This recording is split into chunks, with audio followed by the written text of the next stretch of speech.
Okay, so picture this. You inherit a rusty old train car. What would you do with it? I'd probably turn it into a giant succulent garden, but one family turned theirs into an Airbnb Wow, and pulled in six figures last year. that's amazing. Yeah. It really speaks to the entrepreneurial spirit out there, doesn't it? Hmm. Finding creative ways to generate income, especially in this economic climate. Absolutely. And that's just a taste of the fascinating stories we'll be uncovering for you today. In this deep dive, we're going through our usual stack of sources, covering everything from personal finance dilemmas to market trends, tech drama, and even some international Sounds news. like a lot. Yeah, we'll be tolling from MarketWatch, CNBCInvesting.com, The Motley Fool UK Seeking Alpha, Alpha Street, and even Raging Bull for those stock picks. We're going to sift through all of it and extract the most valuable nuggets for you. Let's start with MarketWatch, Yeah. where readers are grappling with some pretty intense personal finance issues. One person's dealing with a family torn apart after their sister drained their parents' resources. It's a difficult situation for sure, and it raises some important questions about how families can navigate these financial disagreements, especially when aging parents are involved. The advice offered in the article focuses on open communication. Which is always easier said than done. Oh, absolutely, especially when emotions are running high. It's like, how do you even begin to approach that conversation? Like, hey, sis, remember how you cleaned out mom and dad's savings? Let's chat. Right? It's tough. The article suggests involving a neutral third party, like a financial advisor or mediator, to help facilitate those conversations and set some clearer expectations. Yeah, that makes a lot of sense. Having someone outside the family to kind of navigate those choppy waters could be really valuable. It could also be helpful to establish clear financial boundaries and even legal arrangements like power of attorney early on to prevent these kinds of situations from arising. Absolutely. Thinking ahead can save a lot of heartache down the road. Speaking of family dynamics and finances, another reader is struggling with how much to give their stepdaughter for her wedding. Ah, yes, the age-old question of wedding gift etiquette, but with the added complexity of blended families. Exactly. The reader doesn't have any other children, Yeah. so they're wondering if they should approach this differently than they would a biological child. Mm. It's a delicate situation where these financial decisions are so intertwined with family relationships. Definitely. I think the key here, like in the previous scenario, is open and honest communication. Talk to your spouse, talk to your stepdaughter, try to come to an agreement that feels fair and comfortable for everyone involved. I agree. Transparency and clear expectations are essential. Now, this next story takes a darker turn.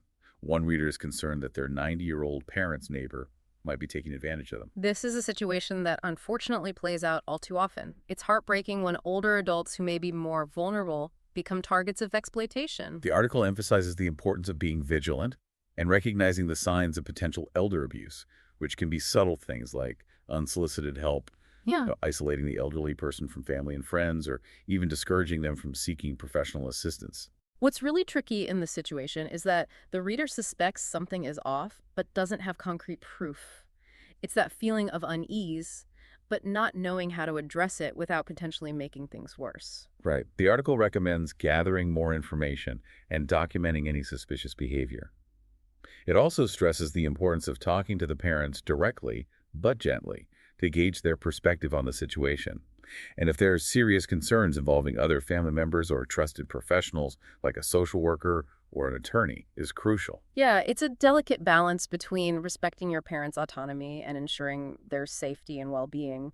But I think erring on the side of caution is always best, especially when it comes to potential elder abuse. Absolutely. Early intervention can make a world of difference. Now let's shift gears and talk about the market, because CNBC is painting a picture of volatility fueled by a bunch of factors.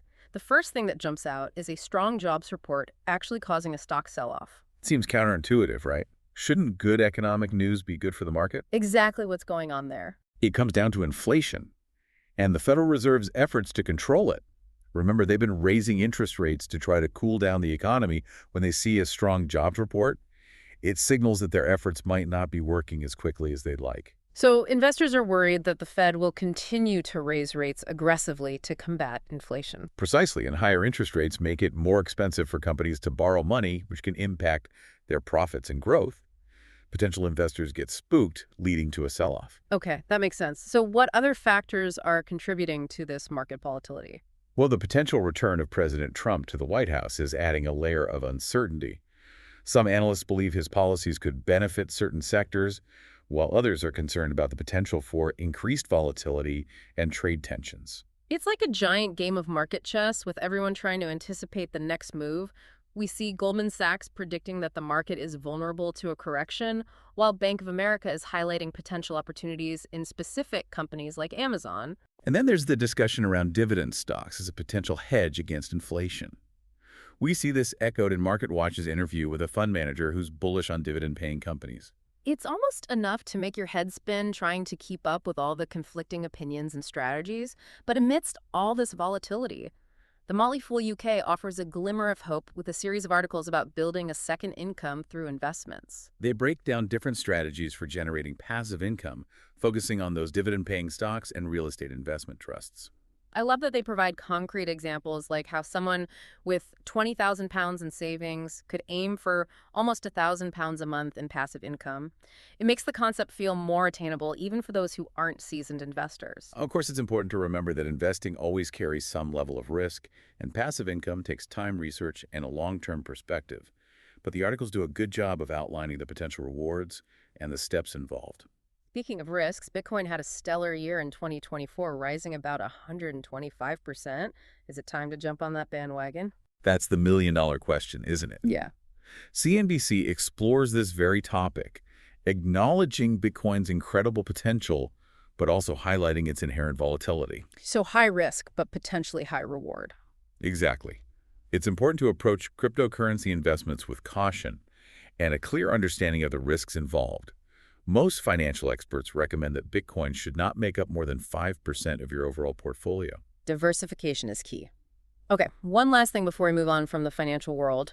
MarketWatch has an article raising concerns about the push to include private equity in 401k plans. This is a significant development, and the article argues that it's a risky proposition for the average investor to understand why it's helpful to have a basic understanding of what private equity actually is. Okay, break it down for us. What is private equity and why is it causing so much controversy when it comes to retirement accounts? Private equity involves investing in companies that aren't publicly traded on the stock market. These investments are typically illiquid, meaning you can't easily sell them if you need quick access to your money. Ah, so that's where the risk comes in for retirement savings. Your money is essentially locked up for an extended period, which isn't ideal for those nearing retirement or those who might need access to their funds unexpectedly. Exactly. Retirement accounts are designed for long-term growth and stability. Hmm. The article points out that private equity is subject to greater fluctuations in value and may be unsuitable for individuals nearing retirement or those who may need to access their funds unexpectedly. It's a good reminder to carefully consider the risks and potential downsides of any investment, especially when it comes to your retirement nest egg. Now, are you ready to dive into the world of tech and business news? Let's do it. I'm eager to hear about this Zuckerberg-Apple feud. So Zuckerberg has been publicly criticizing Apple, saying they haven't really innovated in years. What's his beef? Yeah, he didn't mince words in a recent interview. He took aim at Apple, claiming they haven't released anything truly groundbreaking since the iPhone. Which came out almost 2 decades ago. Right, like 2007. Ouch, that's going to sting a little. Is there more to this than just a tech rivalry? It seems like there's a deeper philosophical difference at play here. Zuckerberg also took issue with Apple's App Store policies, accusing them of using their control over the platform to stifle competition and extract profits from developers. So it sounds like this boils down to a battle between two very different approaches to technology. Apple with its tightly controlled ecosystem, and Meta with its emphasis on an open web and data-driven advertising. Yeah, it's a fascinating power struggle that has implications for all of us who use these technologies every day. It raises questions about consumer choice, data privacy, the balance of power in the digital world. Speaking of Meta, CNBC is reporting that they're loosening their content moderation policies, and there's speculation that this shift is tied to the incoming Trump presidency. This is a controversial move that's ignited a debate about the role of social media platforms in moderating content and how they balance free speech with the need to prevent the spread of misinformation and harmful content. It's a tough line to walk. On one hand, you want to protect freedom of expression, but on the other hand, you don't want to create a platform where hate speech and misinformation run rampant. Exactly. Critics argue that Meta's decision could lead to a resurgence of harmful content and make online spaces less safe, particularly for marginalized groups who are often targeted.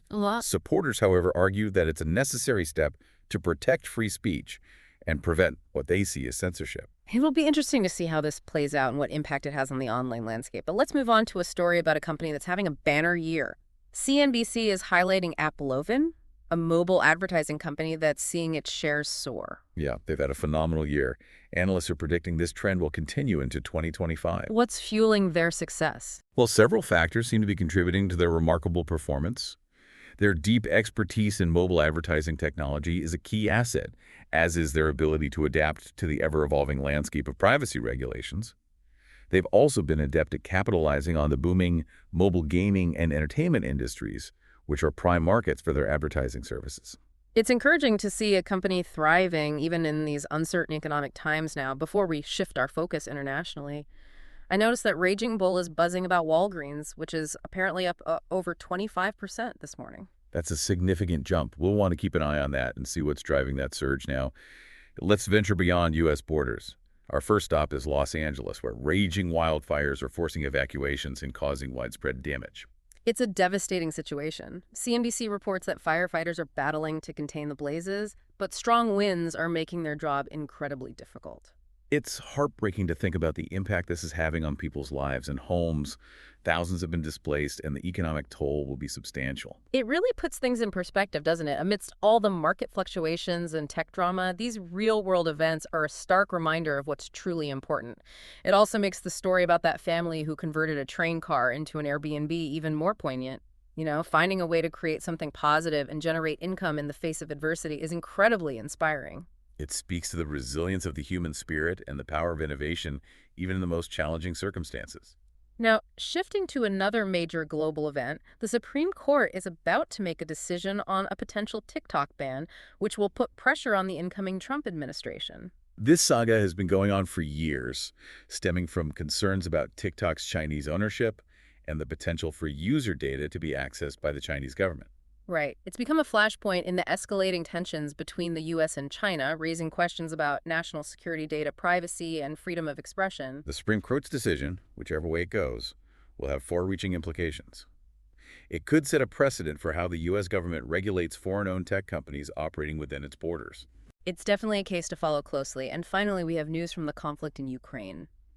Zelensky is claiming that Ukraine has captured 2 North Korean soldiers, confirming North Korea's involvement in the war. This is a significant development that adds another layer of complexity to an already intricate geopolitical situation. Mhm. It was suspected, but now confirmed, that North Korea is supporting Russia in the conflict. It raises questions about the extent of North Korea's involvement, their motivations for supporting Russia, and the potential for this to further escalate tensions in the region, especially on the Korean Peninsula. Yeah, it seems like this conflict just has these far-reaching tentacles drawing in players from around the globe. It's a sobering reminder that conflicts rarely stay contained. Well, I think we've journeyed through quite the stack of sources today. Yeah, from family financial dramas to market swings, tech rivalries, wildfires, and international conflicts, we've covered a lot of ground. It's been a whirlwind, but I always find it fascinating to see how these seemingly disparate stories are all interconnected.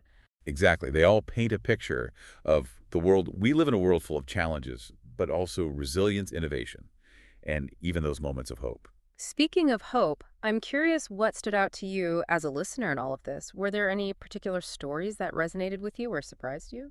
Yeah, it's always interesting to hear what captures people's attention. Yeah. For me, the story about the family turning a train car into an Airbnb is a great example of that creative problem solving, and adapting to those changing circumstances. I agree. It's a reminder that even in difficult times, there are opportunities for ingenuity and entrepreneurial spirit. It also highlights the importance of diversification, both in terms of income streams and investment strategies. Absolutely. And as we head into a new year with a new president at the helm and a volatile market, it's more important than ever to be informed, engaged, and financially savvy. We've just scratched the surface today, but hopefully we've sparked your curiosity and given you some food for thought. If you're eager to delve deeper into any of the topics we've discussed, we've included links to all the sources in the show notes. And please share your thoughts with us. What resonated with you? What surprised you? What are you doing to navigate these interesting times? We always appreciate hearing from you. Until next time, happy deep diving.